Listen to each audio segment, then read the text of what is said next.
y'all. What y'all doing today, baby? I almost here. From the bayou to the big stage, talking LSU Tigers, the Saints and those Cowboys. It's loud, it's Cajun, it's football season year-round with Coach and Red. This is Boudin and Crackling Sports Talk.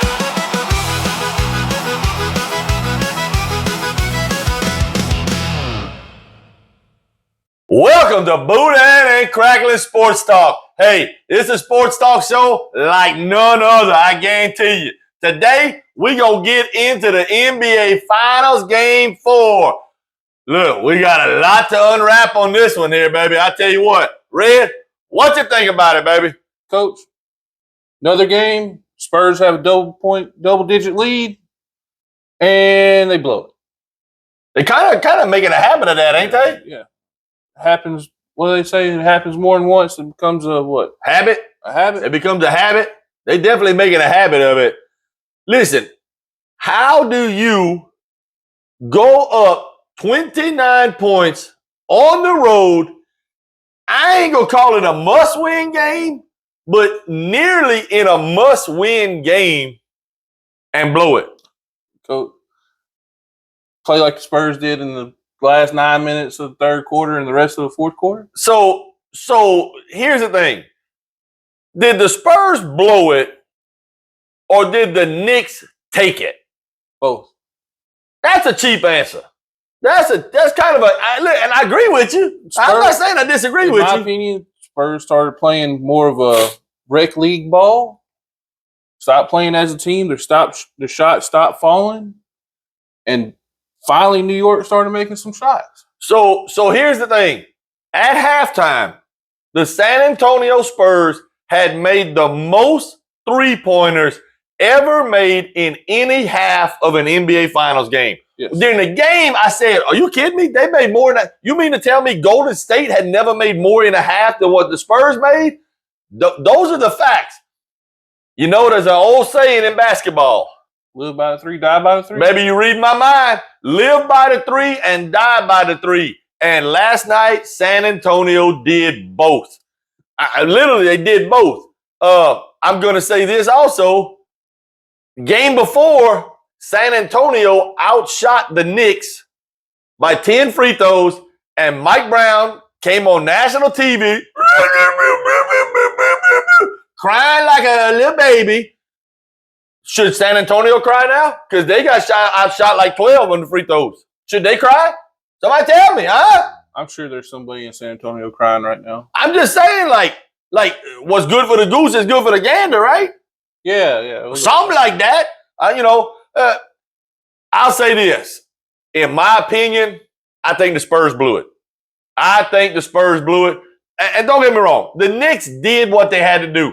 OG Anunoby, if the Knicks go on and win this championship, he, in New York lore, you got Clyde Frazier. Yep. Right? He's the main one coming back, doing all the stuff he did. Willis Reed coming back injured in that game. Those are the players. I know everybody knows Ewing and John Starks and all that. But Willis Reed coming back injured in that game lives in infamy in New York sports lore. If the Knicks go on to win this title, OG Anunoby will own the city of New York. Yeah. At least for the foreseeable, at least for his lifetime. He ain't never going to be paying for a meal no more. Oh, no. I promise you that. Listen, it's not over. It hadn't been done much. One time. Right. One time, a team has come back from a 3-1 deficit. Speaking of them Warriors. It happened to them. It happened to them. LeBron and his Cavaliers came back and did that. That was a series where LeBron had to chase down block and all that kind of stuff. Speaking of blocks, what do you think about Anunoby's block on Fox with 12 seconds to go when he has that run out, up by 1? Fox had a run out with 12 seconds to go, up by 1. He tries to shoot a layup. Anunoby blocks it. Yeah. What do you think about it? I thought Anunoby played great. Like, I thought that was a good play. It was a great play. But what do you think about Fox's decision to go shoot the layup instead of pulling the ball out and wasting some time? Well, like you said in the last show, Fox is the one starter that they probably could go without next year. So listen, I said this in the last episode. You go back and look at our tape. Reds heard me say it. Fox does not fit in with this team. No. Listen, to me, it wasn't just last night, and it wasn't just that last play, which, by the way, that play goes down with J.R. Smith's play in the finals when he was with the Cavaliers as two of the absolute dumbest plays in NBA Finals history. You have a 1-point lead with 12 seconds to go, and you have a run out. You dribble the ball out and try to waste 4 or 5 seconds before they foul you, and you make a couple of free throws, and now they have less time on the clock. You take all the air out. That's exactly what you got to try to do. Here's the thing. Fox was brought into this team to be the veteran leader, and he's the one making the bonehead plays. Look, you want to know the truth? Not only was that a bonehead play, he was also the guy that came and doubled Brunson and didn't block out Anunoby with 2 seconds to go to let Anunoby have the tip. Yep. He was also that same guy. Fox was also the guy, if you rewind the tape back to about a minute and a half to go, that picks up his dribble at midcourt and just throws the ball away and lets Hart go down there and honestly miss what a sixth grader should make. I mean, let's be honest. OG Anunoby just saved Josh Hart from having to have security for the rest of his life. Josh Hart needs to give him a big thank you. Josh Hart needs to give him more than a thank you. I mean, you need to give him half your contract from now on, assuming the Knicks go on to win this series. Because I promise you, buddy, if the series was over and y'all had lost that game last night, you're not ever going back to New York. I'm not even talking about as an opposing player. Just say, I'm sick, I'm hurt, I can't go to New York because you ain't getting out of New York. I'm just telling you. That's the way I feel about it. One of the key statistics that I thought happened last night was at one point in the first half, the Knicks had 30 points and the Spurs had 10 made threes. Well, speaking of 30, you know San Antonio only scored 30 points in the second half. So, and that's where I go to. It's not necessarily what New York did. New York made the plays. Listen, I'm going to give them credit. They made the plays. But when you only score 30 points in a half, it's pretty easy to make a comeback. Yeah. Right? It's pretty easy to make a comeback. Was it their shots not falling, or was it San Antonio or Knicks defense was better? So here's the thing. Or is it a combo? I'm going to tell you, I don't think the Knicks defense was better. The difference was shots weren't falling. There was a point in the second half, toward the end of the third quarter, the Spurs were still up over 20 points. 20 points. And they shot and missed 8 straight threes. Yep. Well, guess what happened? And by the way, not only were they jacking up those threes, they were jacking them up early in the shot clock. Basically just coming down and jacking it up. All right? Man, there's so many things I can talk about this. But when you come down with a 20-something point lead in the end of a third quarter on the road when you're down already 2-1 in the NBA Finals, you have to you have to milk the clock and start milking it as early as you can. All right? So you got 8 straight possessions that you don't score. Well, guess what? Even if New York only scores on 50% of their possessions, they've cut 10 points off the lead, right, which is exactly what they did. Exactly what they did. I'm going to tell you, to me, that's a coaching mistake. That's a coaching mistake. Coach has got to call a timeout, and he called a couple of timeouts, but he got to call a timeout and say, hey, guys, they making a little run. How about we stop jacking up threes and we get the ball to the guy they call the alien because he's basically unstoppable. If nothing else, if Wemby touches the ball in those possessions and is aggressive to the basket, he either scores or gets fouled at least half the time. Yeah. He's going to score or get fouled at least half those times. Well, All right. his 4 steps gets him all the way across the basketball court. It's 4 steps without even dribbling. Right. Without even, but you know what? I'm not going to even talk to you. That's everybody in the NBA doing that. Listen, unsung hero, Jose Alvarado. Alvarado comes in. He makes a 3 from the corner that kind of rattles around. He has a little shake and bake move where he goes around and lays it up. To me, you know, in the last episode, I said that the San Antonio Spurs had made a coaching switch, moving Wemby off of Cat defensively, and Mike Brown was going to have to make a switch. I'm going to tell you, I don't know if he found this combo on purpose or if he found it on accident. Because Happy accident. a happy accident, listen, it happens. But it could be, and the reason I think it might be a happy accident is because it didn't happen until the end of the game. When he puts Alvarado and Brunson in the game together, now he's got another point guard out there, and Brunson can actually move without the ball and get open into scoring positions. Mm-hmm. When Brunson has the ball and he's the only guard on the court, only point guard on the court. Because listen, Josh Hart is not a point guard. No. Josh Hart, he's a good defensive player. He's a good hustler. He does all rebounder, all that kind of stuff. He's not a point guard. When Alvarado's not on the court, Brunson is the only point guard. What does San Antonio do every time, or just about every time? Pick up full court. And they pick up full court and they blitz him or double team him when he comes past half court. That's easy to do when the ball's already in your hands. All right. They get the ball out of his hands, puts it in Alvarado's hands. Now they can set some off ball because they're not doubling him when he don't have the ball, obviously. All right. So now they can set some off ball screens for him, and he can come off with some screens and get in position where he can immediately score because Alvarado can handle the ball. And let's be real. Alvarado came from the Pelicans. Not only can he do that, every time he gets in the game, he brings energy. A lot of energy. He brings energy every time. I'm going to tell you, I asked you last time, would you be shocked if the Spurs won 3 straight? Would you still be shocked if the Spurs won 3 straight? Yes. You'd be shocked now. Yeah. Here's the thing. I think this was the deflation. Deflategate. Yeah, something like that. Look, it's very possible. I think this team, the Spurs team, now listen, I'm not going out on a limb saying the Spurs is going to win 3 in a row. No chance am I going to say that. Would I be shocked if it happens?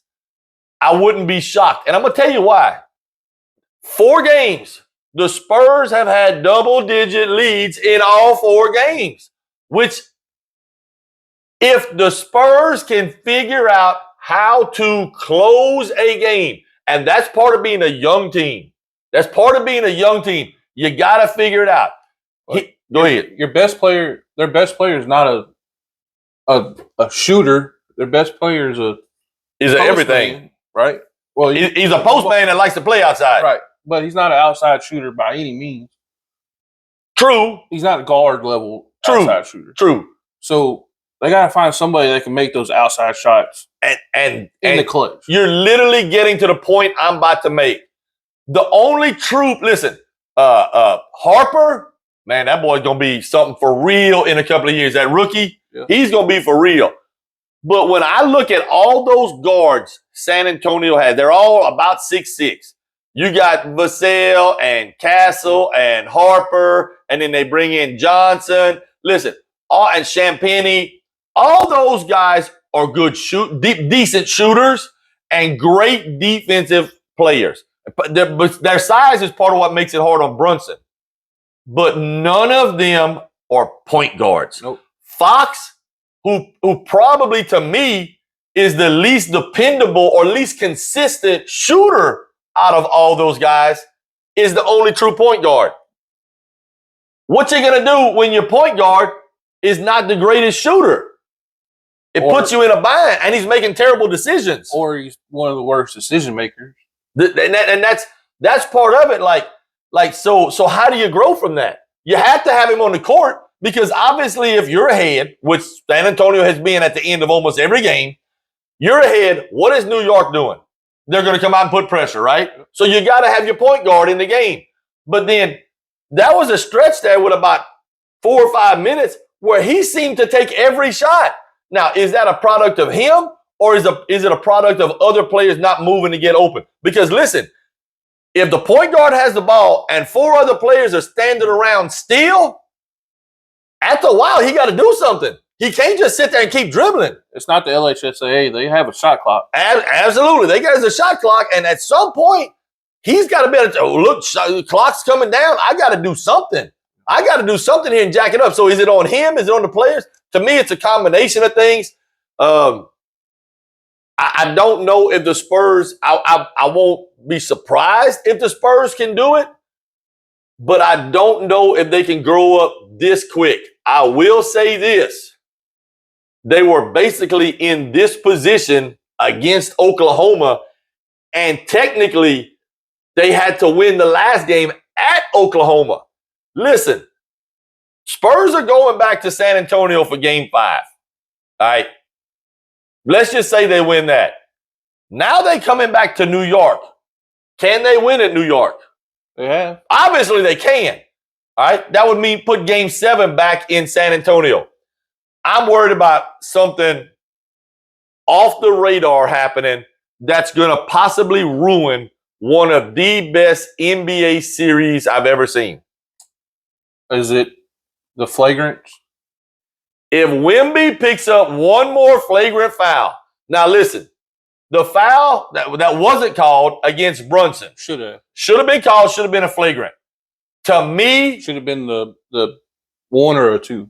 that should have been a 1. That should have been a 1. All right. To me, the one last night should not have been a flagrant. And I'm just going to say, listen, yes, he got him in the head. But listen, guys, when you're 7'4", your elbows are at everybody else's head level. They're at everybody else's head level. To me, there was no intent on that. There was no follow through. To me, the one last night was not a flagrant, but it was probably given a flagrant to make up for the one they didn't call on Brunson. Do you think that why does he keep finding himself in these positions? Well, okay, so this is what I just said. Because of his. So is he supposed to play side? with his arms down? Don't you? So the second he picks his arms up, where's his elbows? They're head level with it. Nobody else has to deal with that. He's a world-class athlete. Don't you think he should be able to figure out a way to do it? Way to make this move without. He's going to have to. A flagrant. He's going to have to figure it out. Because guess what? He ain't getting no shorter. Because in my mind, he's starting to look like a dirty player. He's starting to look. I didn't think he was a dirty player. The play on Brunson, you got to start leaning that direction. I don't think the play last night was intentional. The play on Naz Reid. When he elbowed him in the face? Yes. Yeah. All right. That was intentional. There's a play, two plays, I believe, in the Oklahoma series that look pretty rough. Okay, so I'm going to all the plays that are in this series. So I'm going to say this. That's a track record to me. It is. I don't know if you're old enough to remember when Shaq first got into college. No. 1991. Dale Brown. He was 2 years old. Boy, you still went behind the ears. That's a Similac baby right there. Look. Dale Brown actually goes after the head coach at LSU at the time, actually goes after, I think it was a Tennessee player, if I remember right. I'm old enough to somewhat remember that. Because of how he felt, everyone was just beating the living daylights out of Shaq, and he finally retaliated. So do I think Wemby is a dirty player by nature? No. I think a lot of what he's doing is frustration and retaliation for the constant slaps and grabs and pokes. I think it was it Kenny Smith last night?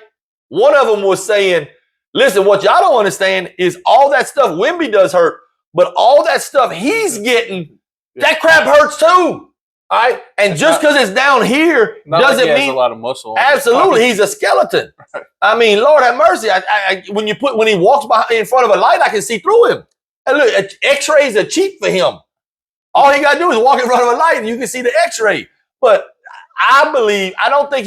that's my opinion, I don't think he's dirty. I think he's getting frustrated and he's retaliating. Okay. That's the way I see it.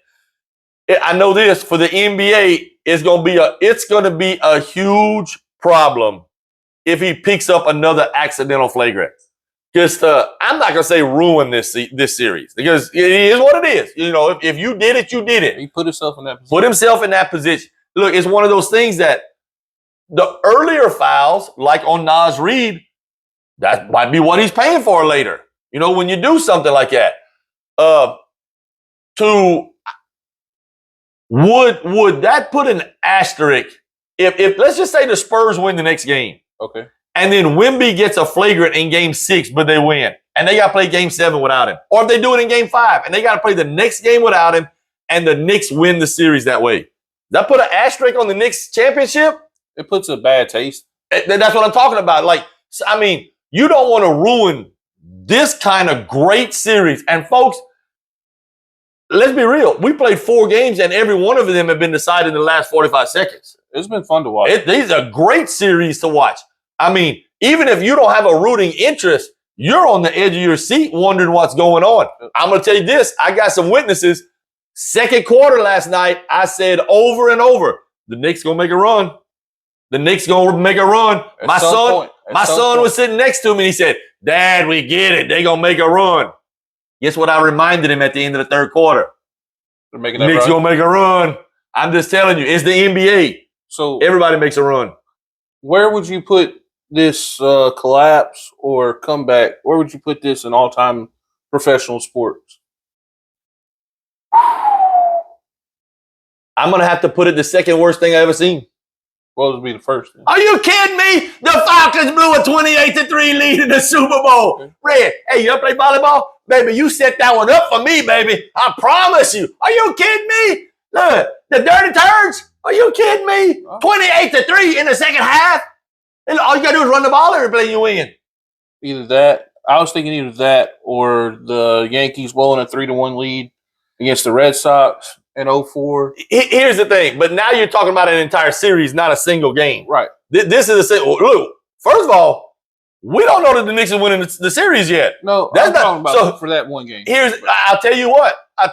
As great as what Anunoby did was, as great as all of New York is flying around right now, if the Spurs win this series, ain't nobody fixing to remember crap in 10 years. There'll be some New York fans. New York fans will remember it, but they're not going to celebrate it. There's going to be nothing to celebrate. Yay, we did good for a game. Yeah. That's basically all that's going to be. Hey, y'all remember that time? That's what it's going to be. All right? The only way what happened in Game 4 lives in New York lore forever is if they go on and close out the series. So who do you think's got Game 5 then? I'm going to tell you what I'd be willing to put money on. The Spurs get a double-digit lead at some point. Okay. That's what I'm willing to bet. At some point in the game, the Spurs going to have a double-digit lead, and it's going to shrink. Maybe it's cold in the building. I don't know. Right. But I promise you, all right, the New York, you know, I heard something last night at the end of the game. Brunson, they interviewed Brunson at the end of the game on the court. And Kenny Smith was telling him, people have asked me what I think of Brunson. And I say, I know one thing, he's a winner. He won some big award as the MVP in 19U basketball, whatever. Won at the high school level, won 2 championships at Villanova, comes to New York and turns their franchise around. Some people are just winners. Yes. Some people are just winners. And while we talking about Brunson, I'm going to tell you something. You know, during the game, I was having some conversations with my son, and he's like, I don't understand how he can make those shots, some of those shots he's making after he gets hit. And I'm going to tell you, as somebody who's been through this and seen it for years, you know, his nickname is Big Body Brunson because he's obviously thick. Yeah. He's obviously thick in the chest. So guess what? When you're bigger, you can take that contact and not lose your balance and get thrown off your axis. All right. You can take that contact and still have your shoulders squared up and finish the play. That's right. Because you're thicker, you can absorb a lot of that contact. And honestly, listen, that guy for 6'2", we'll call him, figures out how to get his shot off. He's one of those guys. Thankfully, as a coach, I was lucky enough a couple of years ago to coach one of those guys. Averaged 37 points a game in high school ball his senior year. Wasn't tall, 6'1", 6'2"-ish, right? And coaches would ask me, college coaches would ask me about him. And one of the things I always said is, even when he goes up against bigger guys, he figures out a way, and Brunson does this, figures out a way to get the defensive man and his hands in the position he wants so he can get his shot off. I'm just telling you, Game 4, if New York Knicks close out the series, is going to be something that New Yorkers will talk about for the rest of their life. Period. That's the way I see it. So who you got in Game 5? I'm going to pick the Knicks until it's over with. I'm going to ride with the Knicks.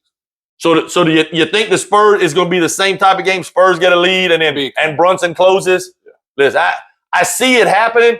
Basically, I really do think that Wemby's going to get frustrated, or even more frustrated, because he had to pick himself off the ground so many times last night. But if he gets another flagrant, he's not out for that game. He gets to finish that game. He's not out of that game unless he gets a flagrant 2. Right. But if he gets another flagrant 1, he finishes that game, has to miss the next game, which would be back in New York. Right. I'm going to pick the Knicks, but we're going to go with the Knicks. I mean, at this point, I wouldn't be surprised if the Spurs win that one game in San Antonio, but I'm going to pick the Knicks. At this point, we pretty much know the blueprint, right? Every game, literally, we've played 4 games. The Spurs have gotten ahead. The Knicks have come back, and it's come down to 1 or 2 plays or shots in the last 20, 30 seconds. Right? Guess what I expect to happen? About the same. About the same. I'm just telling y'all. Hey, look at here. Boudin and Crackling Sports Talk, baby.